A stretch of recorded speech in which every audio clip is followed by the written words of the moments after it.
এসেছ, আসার পরে বলছো আল্লাহ রাজি, আল্লাহ আপনার উপরে সন্তুষ্ট হয়ে গেছেন। সন্তুষ্ট ছিলেন না কেমনে বুঝেছিলাম, সন্তুষ্ট যে হয়ে গেলেন তাও কেমনে বুঝলেন?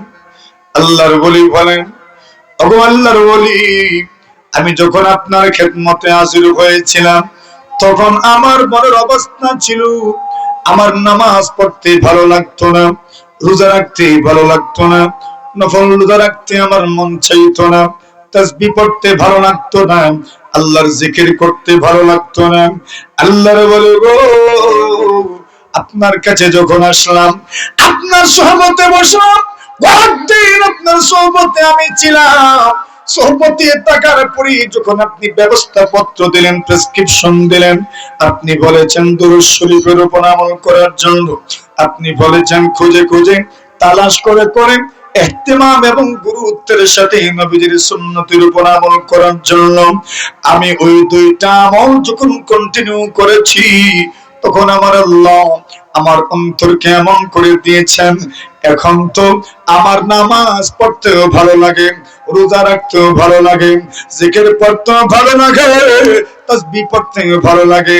আল্লাহর ওলি গণ, এইবার আমি অনুভব করতে পেরেছি আল্লাহ তাআলা মনে হয় আমার উপর রাজি আর খুশি হয়ে গেছেন। কেন? আগে নামাজ পড়তে ভালো লাগতো না, রোজা রাখতে ভালো লাগতো না, তাসবিহ পড়তে ভালো লাগতো না, জিকির করতে ভালো লাগতো না, তো আমি বুঝতে পেরেছিলাম আল্লাহ আমার উপর নারাজ, এই জন্য আমাকে আল্লাহ বঞ্চিত রাখছেন, আল্লাহ আমাকে নেকির কাছ থেকে বঞ্চিত রাখছেন, দূরে রাখছেন।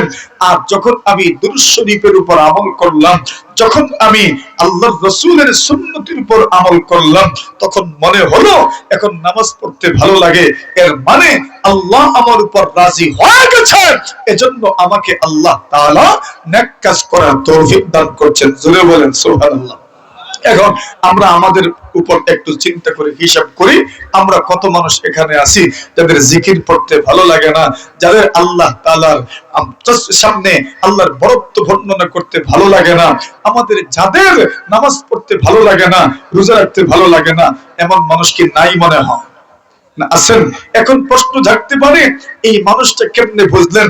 আল্লাহর কিছু বান্দা বান্দী এই দুনিয়াতে আছেন যাদের অন্তর বড় পরিষ্কার থাকে, এদের অন্তর এত পরিষ্কার হয়, এত উজ্জ্বল, এত শুভ্র হয়, এদের এই শুভ্রতা উজ্জ্বলতার মাধ্যমে এদের দিলে আল্লাহ এমন কিছু ঢাইলা দেন যেটা অন্যদের দিলে কোন সময় উদিতই হয় না। জোরে বলেন সুবহানাল্লাহ।